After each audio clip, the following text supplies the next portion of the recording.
We're going to do a little different version of the New Testament reading today. I'm just going to tell the story.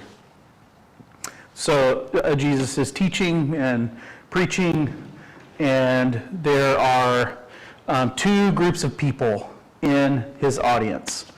One group are not affectionately known as the sinners and the tax collectors, and the other group are the Pharisees and the Scribes.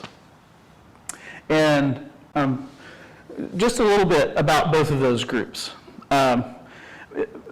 Maybe we hear one thing when we hear sinners and tax collectors that might be different than what Jesus hears, might have felt and known in their cultural warehouse. Tax collectors, the big no-no for tax collectors is that they were in alignment with the empire. They worked for the oppressor.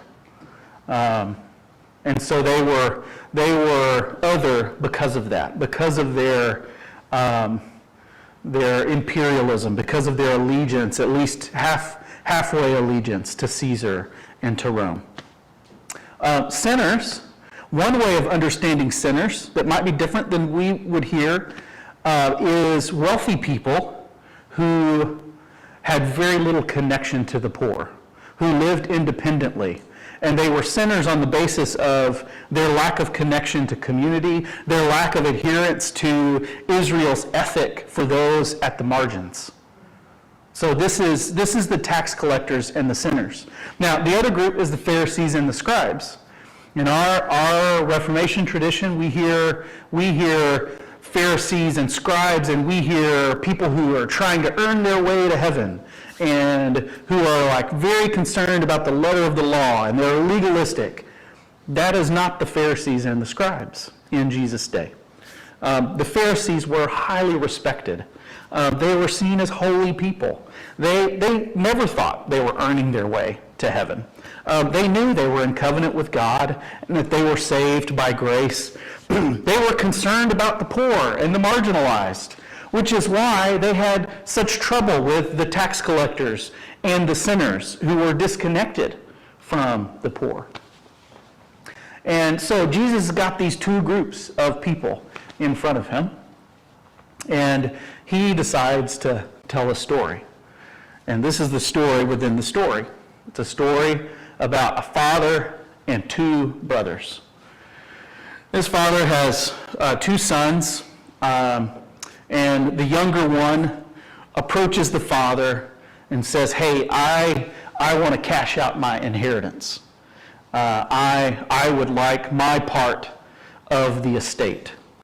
And so the father acquiesces, and Hebrew law would say the father would have to give him 1/3 of the estate, because he's not the firstborn. The firstborn receives 2/3 of the estate, a double portion.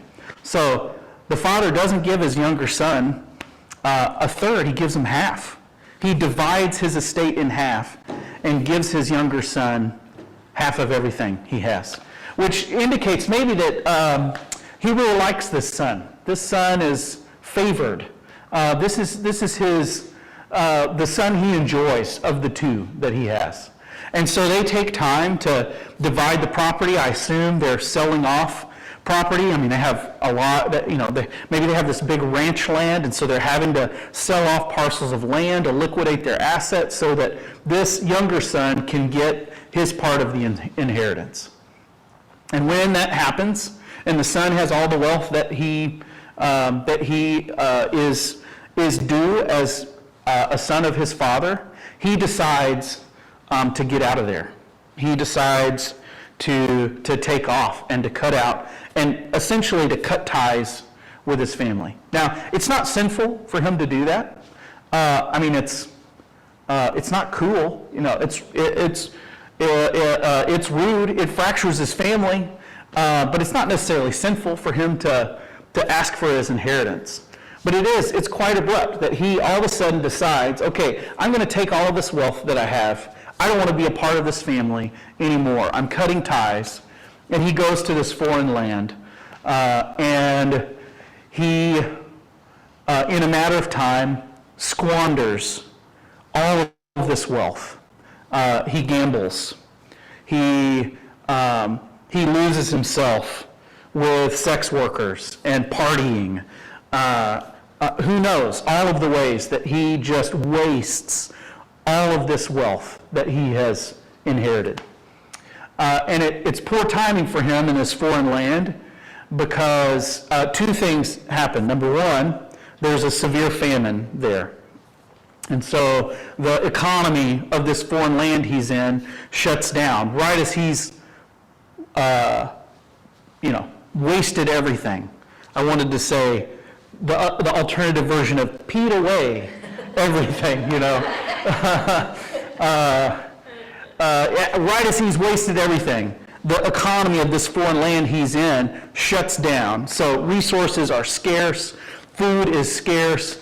That's the first thing. The second thing is he's no longer in a culture of hospitality like the one he knew in his Jewish setting. Jewish setting had a very high value of strangers. Again, this is the Hebrew ethic. This is the Pharisees and Scribes ethic. And he's suddenly in a place where no one will give him anything.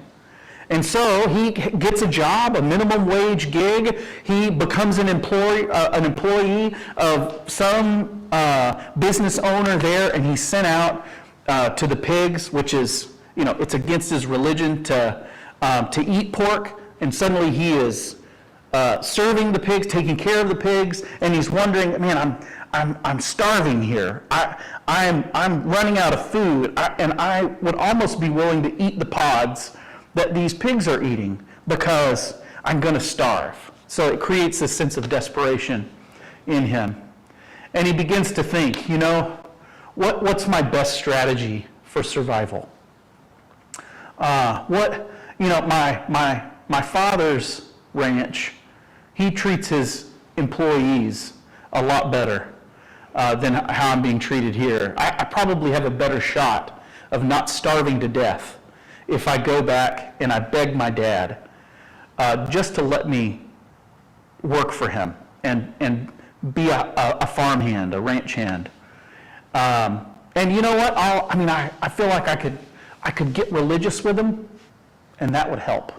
I'll say, God, Father, I've sinned against you, and I've sinned against God, and I've squandered everything that I've had, and would you take me back and let me be a worker, let me be one of your employees.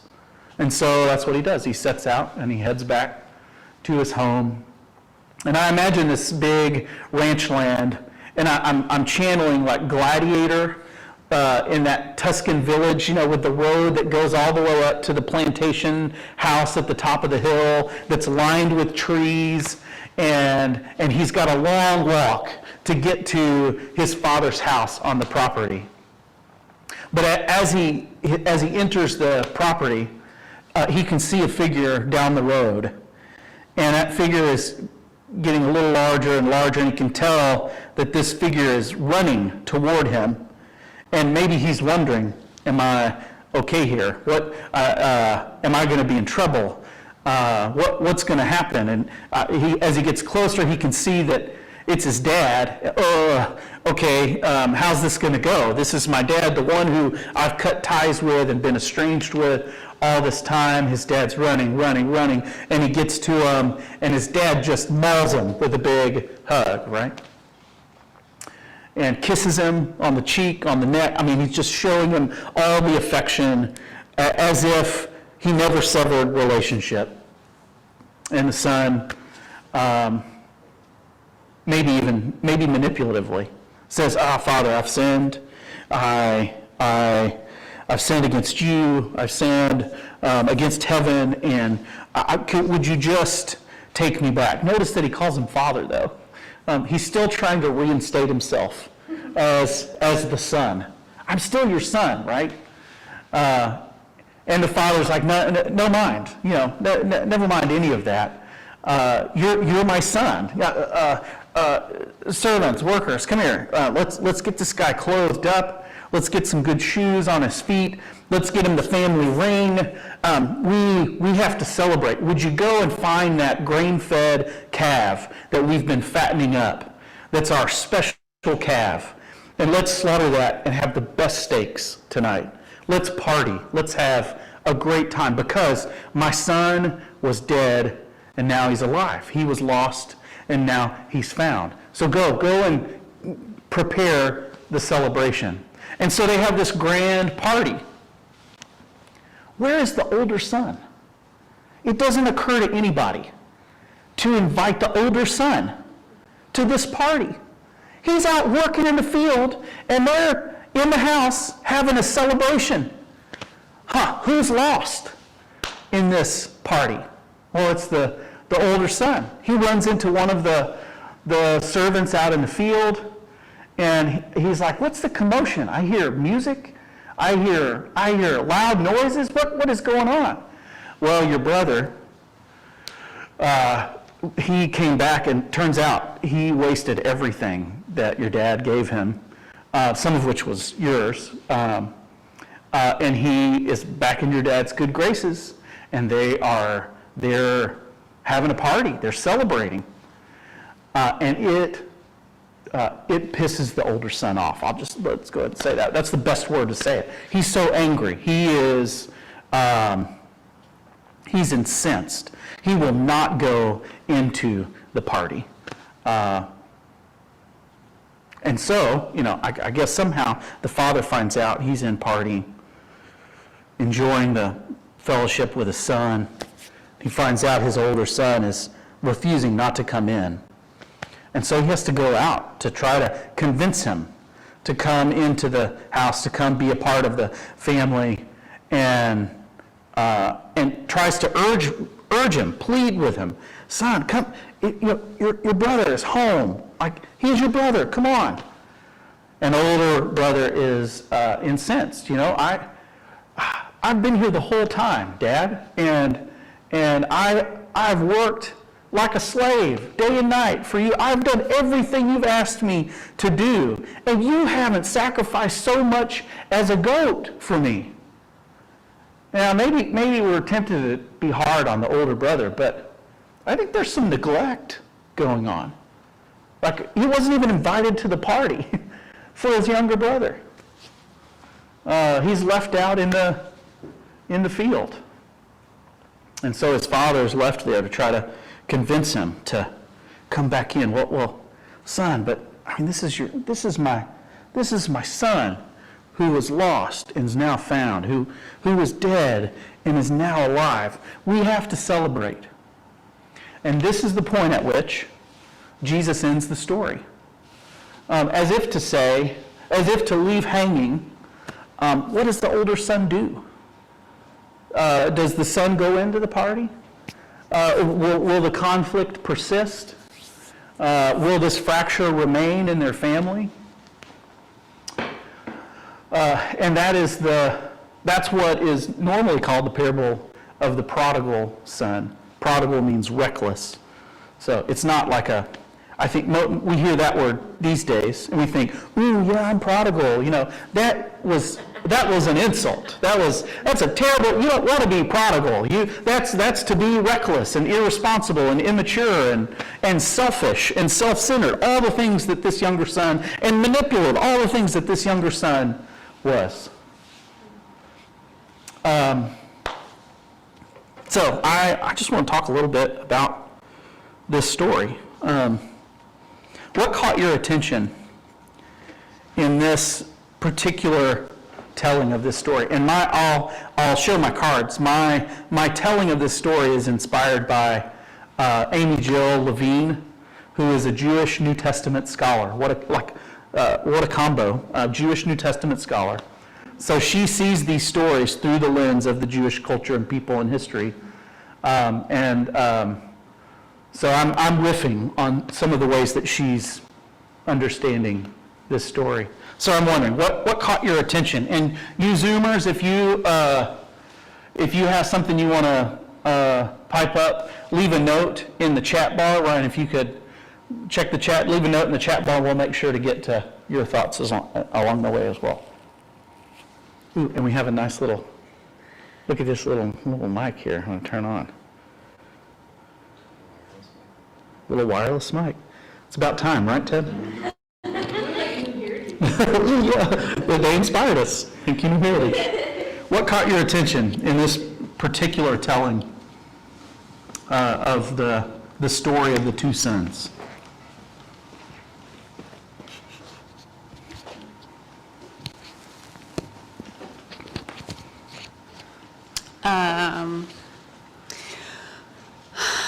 Yeah, I kind of resonate with the older brother. And it just makes me think about like the offenders, the ones who were just kind of crappy to other people, and like thinking of themselves or not thinking of other people, and yeah, that I don't know, sometimes redemption just kind of makes me mad. Yeah. Yep. Yeah, I feel that way too. I haven't been formed to hear this story in that way, like to be frustrated with the younger son as much as I'm frustrated in Levine's telling. Like, these are not sinners and tax collectors who are ostracized or othered or traumatized. These are wealthy, power-aligned folks. It's a different kind of. If anybody's harming anybody, it's this class of people. Yeah, and that makes the story feel different. Yeah. Thanks, Jen. Anybody else?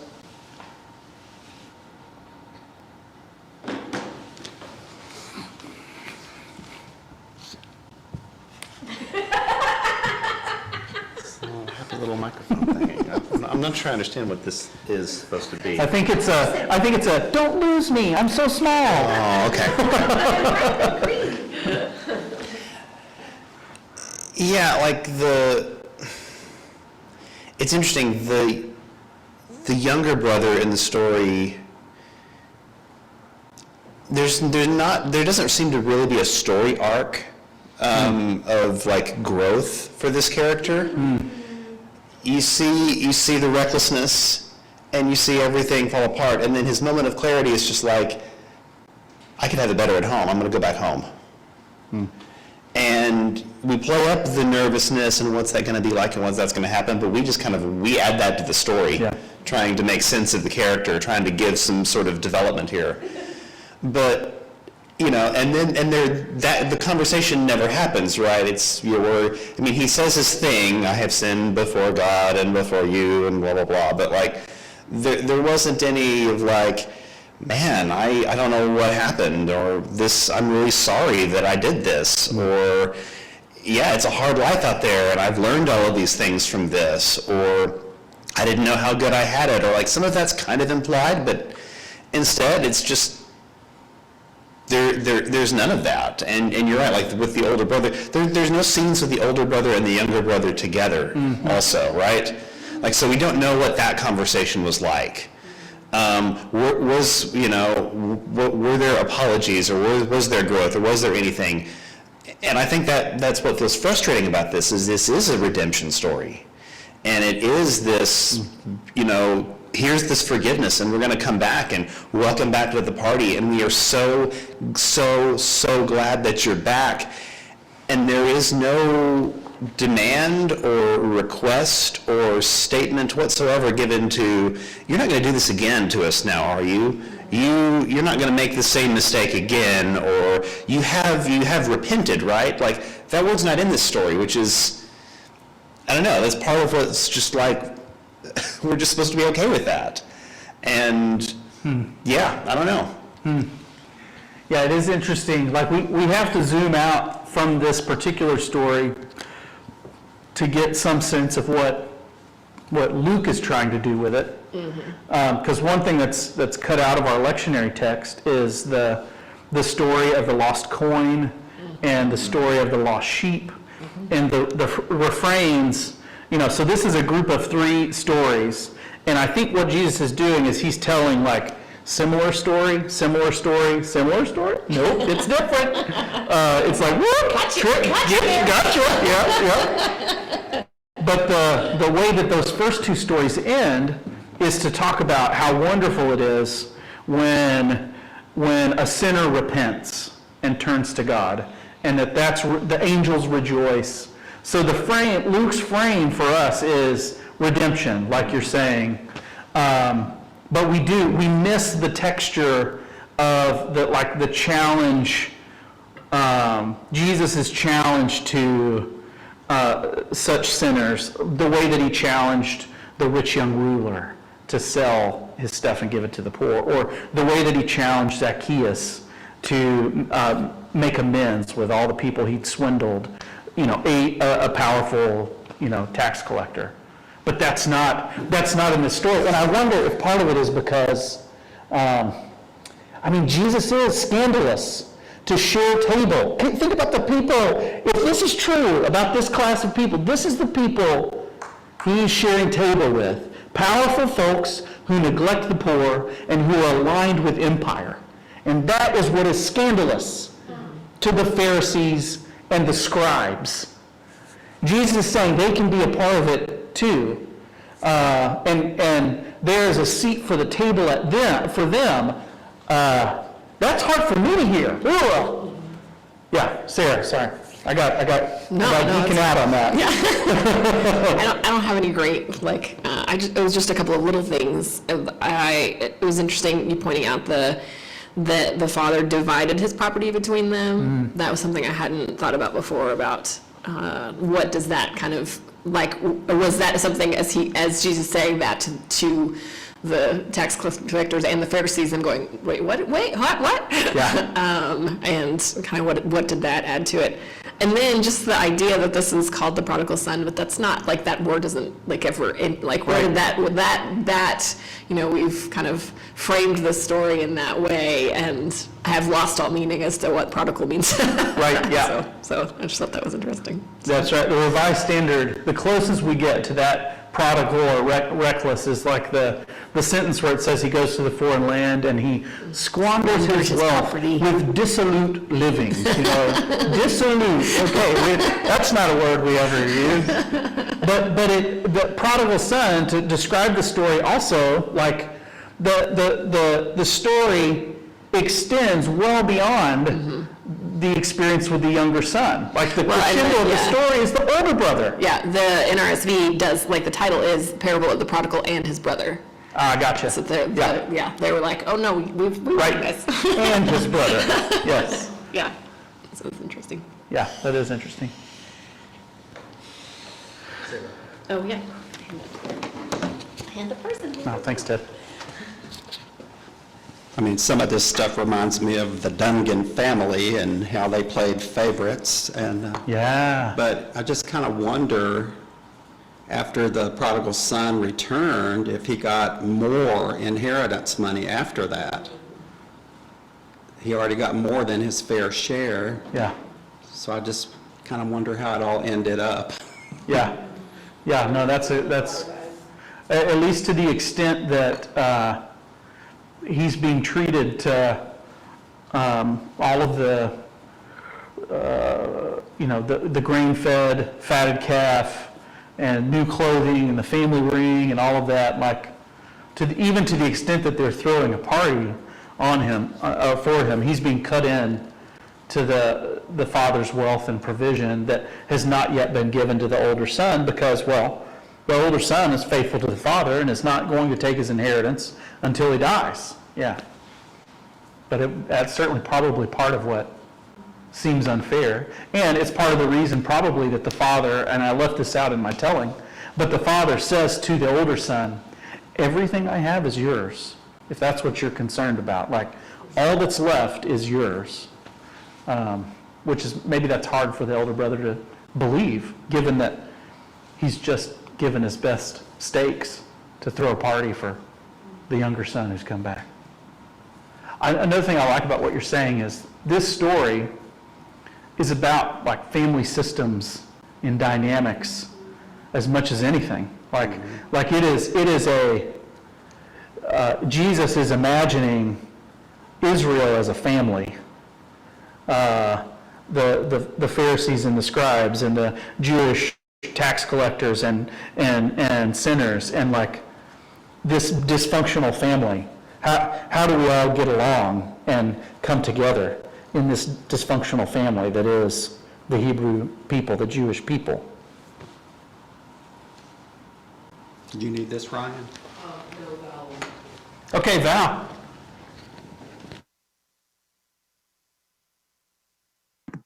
Can you guys hear me? Yes, awesome.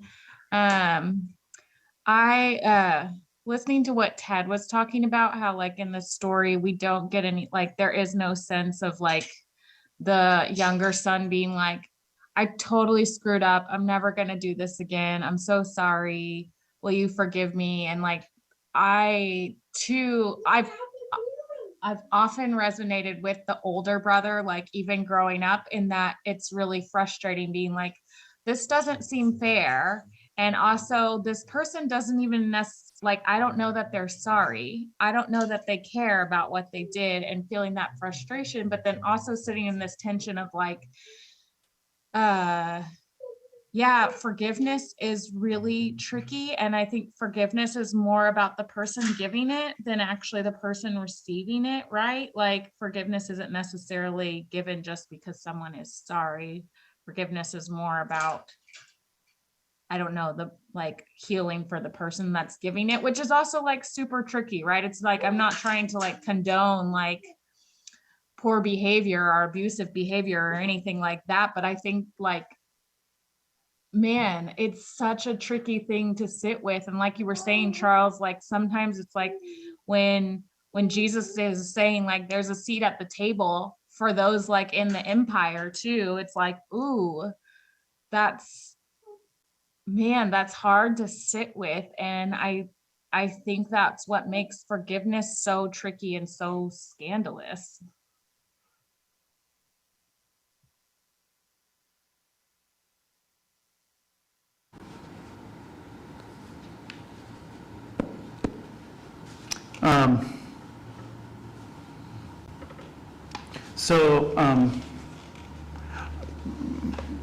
My next question or inquiry is, how does our reading of the story change if we don't identify the Father in this story as God? And my caveat here is, we have a rich tradition in our Christian history of reading God as the Father in this story. And I don't want to say that's not a legitimate reading. I feel like we can hold multiple readings. That's the beauty of these stories, right? Is they're multivalent. Like they can have multiple readings that intersect with us and challenge us. But I think it's a fascinating like mental exercise to try to imagine what if one reading, how does it change how we look at this story if the Father in this story is not necessarily God? Yeah, I like that question, because I think a lot of times you put the big characters in place and then you go ahead and assign the attributes to those characters before you read the story. So it's like the Father is God, so obviously whatever he's doing is wise and magnanimous and right and perfect. Now let's read the story. Right? But like you take that element away and you're like, this guy's a fool. I mean, he got swindled. Yeah. Like, he gave away all of this stuff and then just Maybe a little codependent? Yeah, right? And then he shows back up and it's just like, we're going to pretend like nothing happened. We're not going to talk about this. We're just going to go right back to where we were. You're going to get taken again, old man. Right? That's like, if this were just a story without any of the morality overtones about this, without the built-in lesson about redemption, that's the first thing. That's what it looks like on the surface. Which that brings up a lot of interesting questions about like the teaching story and the difference between how God thinks about things and how we think about things. Yep. Thank you, Ted. Ryan Kiser? Gary, Val has a thought? Okay, yeah, Val. Hi, and then I think Roger may have also had his hand up too. I love that you asked this question, Charles, because when you were originally telling this story, I was kind of thinking about the Father not being God and thinking about like thinking about the father and the older brother and this idea of forgiveness. Like the older brother does not, what we can learn from what we know in the story is the older brother doesn't seem like he wants to give forgiveness, and he seems frustrated that his brother doesn't seem to be repentant about his actions or seem to care about the rest of the family. And then the father extends forgiveness, but it's just like, I don't know, I sort of have like especially picturing him as like a parent figure, so not God, but that just as an actual parent having a child, like of him being like, you know what, I don't care that he messed up. I just love him, and I'm just glad my son is here, and I'm happy about that. And it kind of reminded me of Ben told this story in one of his sermons years ago. And Jen, I know you're there. It was about someone that you guys knew at your old church. I'm probably mixing the details up, but like her son was homeless. I think maybe he was addicted to drugs, and she would always like go out to this area where even the police wouldn't go to go like try and find her son to like take care of him. And he was like so rude to her and like mad and would like say mean things to her and like run away from her. But she just like kept going out there because she was like, well, it's my son. I love him. And that's kind of the image that I get when I think about, and I relate more to it when the father in the story is not God, right? Because like when the father in the story is God, it's like, oh, well, he's God. Of course he's going to forgive him. That's what he does.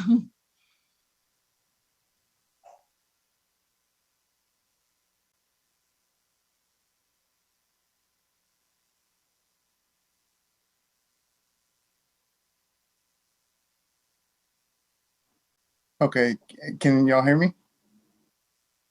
Or no? Hello? Oh, sorry. Shoot. Yes, I can hear you. Okay, good. Just checking. I have just a bit of a different perspective because I happen to be a younger brother. Call me biased. Just a different perspective of looking at this story, hearing this story. I've heard this story a lot. I've always placed myself as the younger brother, and call that, well, you're just a younger brother. But from those eyes, this is a story of unconditional love. And if you want to, place God as the father, yes. If you want to place someone else as the father, then it's like, dang, that's an extremely patient individual, a patient and loving individual who's exhibiting things that aren't necessarily so innately human. So that's just a little different spin on that. Anyway, that's all I have. Yeah, thank you for that perspective, Roger. That's great.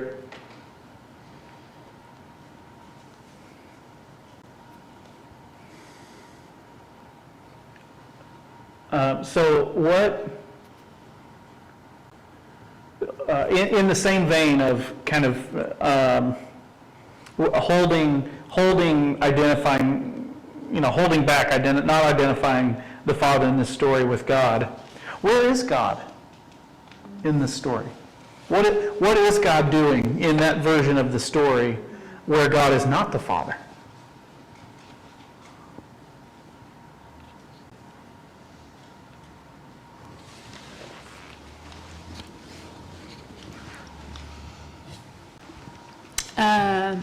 I want to think that he's with the older brother,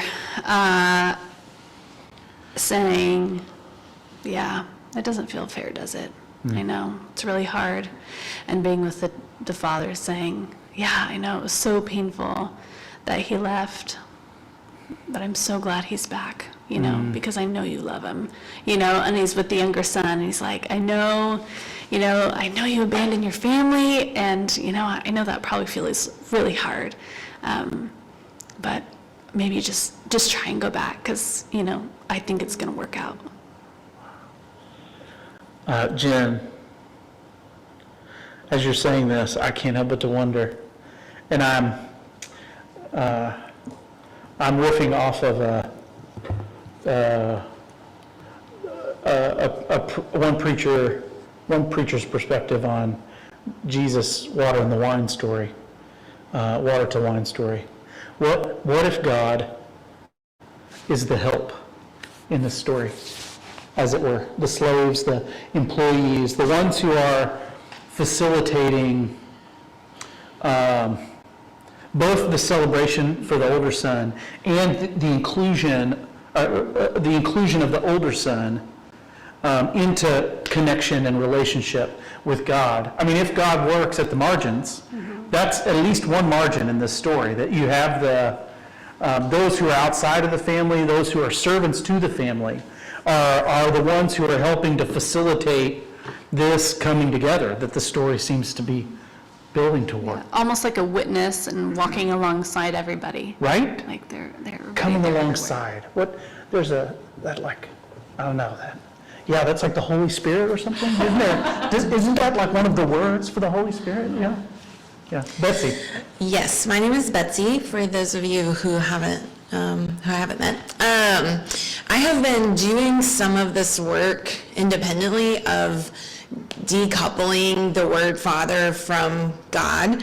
And so it's interesting that you asked that question. And so one of the ways that I'm doing that is just like in my brain replacing the word God with other things that I think are associated with the divine. So in this story, where is their love? Where is their light? Where is their beauty? Where is their joy? I also, just as Jen was talking, I wondered about, where is the mother? Is God? And so looking to the story for, those places that I am looking for the divine, and those words that I'm just using in my own faith experience right now to replace God or Father. That's a question that I'm going to think on for the rest of the afternoon, is like, in this story, where is their light? Where is their love? Where is their beauty? Where is their mother? Where is their... And so just that question kind of opens up the story to be looking for the divine in places that I wasn't taught to look for the divine in this story. So I appreciate that question. That's wonderful. Oh, yeah. It's interesting you mentioned where's the mother. Amy Levine, we were talking about titles for this story. One of her titles for this story is The Absent Mother, which I thought was brilliant. Where is the mother in this story? The Absent Mother. How about that? I love it. Any other thoughts?